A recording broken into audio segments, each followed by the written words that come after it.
বন্ধুরা, আজকে আমি তোমাদের সঙ্গে শেয়ার করব সুন্দর একটা ডিম ঝোলের রেসিপি। আর এটা আমি কেমনভাবে বানালাম আর কি কি দিয়েছি এতে, এই সব কিছু নিয়ে থাকছে আমার আজকের ভিডিওতে। তো তোমরা সবাই দেখতে থাকো, তোমাদের ভালো লাগবে। হ্যালো এভরিওয়ান, কেমন আছো তোমরা সবাই? আশা করি খুব ভালো আছো।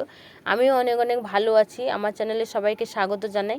এখন আমি বন্ধুরা কাটতে বসে গেছি আলুগুলো প্রথমে আমি কেটে নিচ্ছি। আর এদিকে দেখো মশলাগুলো আমার কাটা হয়ে গেছে। আলুটা আমি কেটে নিচ্ছি। কাটা হয়ে গেলে আমি আলু আর ডিম সেদ্ধ করতে বসিয়ে দেবো। বন্ধুরা, আমি কিন্তু আজকে চলে এসেছি শ্বশুরবাড়িতে। আর দেখো তার জন্য আমি শাড়ি পরে দেখো বসছি এখানে রান্না করতে। এদিকে দেখো আমি ডিম আলু বসিয়ে দিয়েছি সেদ্ধ করার জন্যে। ডিম আলুটা এখানে সেদ্ধ হতে থাক। আর ততক্ষণে আমি কি কি মশলা তোমাদের নিয়েছি সেটা তোমাদের দেখিয়ে দিই।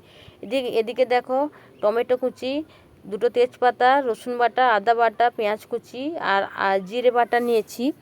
আর এই সাইডে দেখো লঙ্কা নিয়েছি, কাঁচা লঙ্কা নিয়েছি। আর এদিকে আদা রসুনের যে জলটা, সেই জলটা নিয়েছি।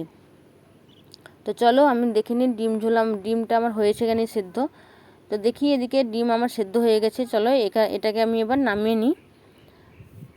তো বন্ধুরা দেখো এদিকে আমি ডিমটা নামিয়ে নিয়েছি। ডিমটা যেহেতু গরম তার জন্য একটু ঠান্ডা জলে একে রেখে দিয়েছি ঠান্ডা হওয়ার জন্যে। তো এখন আমি ডিমগুলোকে ছাড়িয়ে নেব। তো বন্ধুরা এখন আমি ছাড়াতে বসে গেছি ডিমগুলো আমি এখন ছাড়িয়ে নেব সুন্দরভাবে।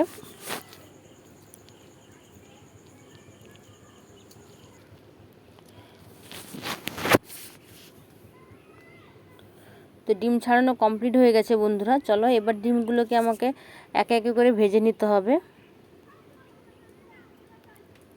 এখন কড়াইতে আমি তেল দিয়ে দিচ্ছি। এবার ডিমগুলোকে দিয়ে দিচ্ছি, ভেজে নেব ডিমগুলোকে। এবার বন্ধুরা ডিমটা একটু কালার হওয়ার জন্য আমি হলুদ গুঁড়ো দিয়ে দিলাম।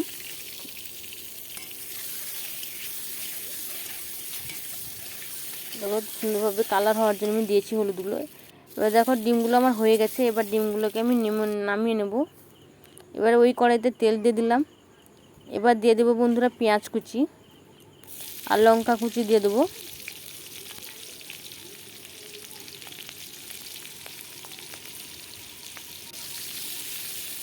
চলো এবার ভালো করে এটাকে ভেজে নেব বন্ধুরা। মশলাগুলোকে ভালো করে ভেজে নিতে হবে। এবার দিয়ে দেবো দুটো তেজপাতা।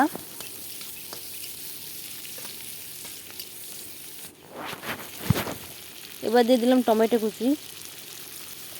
ভালো করে এটাকে মেরে নিতে হবে। চলো ভালো করে পেঁয়াজটাকে আমি ভেজে নেব। এবার বন্ধুরা এতে দিয়ে দেব রসুন বাটা।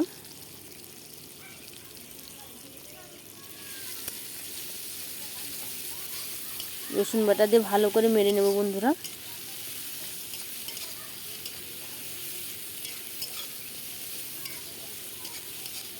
এবার বন্ধুরা দিয়ে দেব আদা বাটা। এবার আদা বাটা দিয়ে দিয়েছি বন্ধুরা।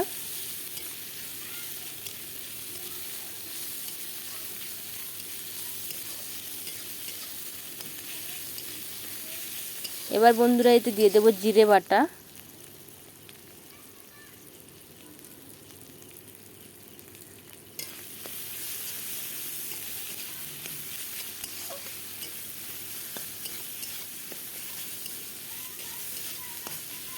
মশলাগুলো আমার মোটামুটি ভাজা হয়ে গেছে। এবার এই মশলাতে দিয়ে দেবো বন্ধুরা লঙ্কার গুঁড়ো। এবার দেব হলুদ গুঁড়ো।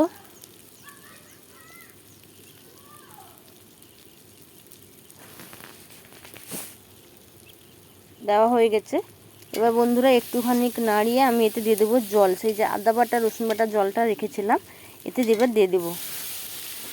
এবার মশলাটাকে আমি ভালো করে কষিয়ে নেব। যতক্ষণ না তেল ছাড়ছে ততক্ষণ ভালো করে কষিয়ে নেব বন্ধুরা। মোটামুটি এটা কষানো হয়ে গেছে বন্ধুরা। এবার এতে আমার সেদ্ধ করে রাখা যে আলুগুলো ছিল সেইগুলো আমি এবার দিয়ে দেবো এতে।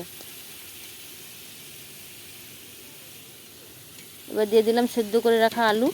এবার বন্ধুরা এই আলুটা ভালো করে কষিয়ে নেব মশলার সঙ্গে। আর নুন দেওয়া হয়নি, আমি এতে পরিমাণ মতো নুন দিয়ে দেবো বন্ধুরা।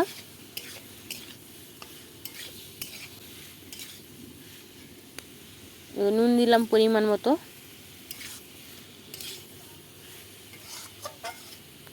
এবার ভালো করে কষিয়ে আমি জল দিয়ে দেবো। আলুর সঙ্গে মশলাটা ভালোভাবে আমার কষানো হয়ে গেছে। এবার আমি এতে জল দিয়ে দেবো বন্ধুরা। জল আমি পরিমাণ মতো দিয়ে দিলাম। আর এক বাটি দেবো বন্ধুরা।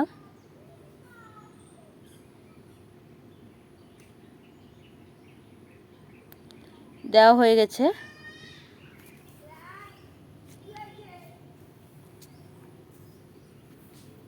চলো এটা হতে থাক।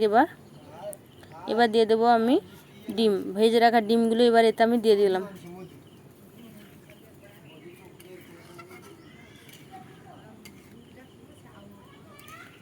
তো বন্ধুরা দেখতে পাচ্ছ ডিম ঝোলটা আমার মোটামুটি হয়ে এসছে। এবার আমি এটাকে নামিয়ে নেব বন্ধুরা।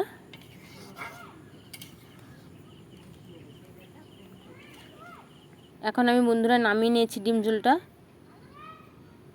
তো দেখতে থাকো, দেখো কেমন কালার এসছে বন্ধুরা, খুব সুন্দর একটা কালার এসছে। আর বন্ধুরা এটা সত্যি একটা সুন্দর স্মেলও এসেছিলো। তো তোমরা কারা এরকম বানিয়ে খাও একটু কমেন্ট করে জানাবে। আর আমার ভিডিওটা তোমাদের কেমন লেগেছে সেটাও কমেন্ট করে জানাবে। ভালো লাগলে অবশ্যই লাইক, কমেন্ট, শেয়ার, সাবস্ক্রাইব করে দেবে বন্ধুরা। আজকের মতো সবাই ভালো থেকো, সুস্থ থাকো, সাবধানে থাকো, টাটা।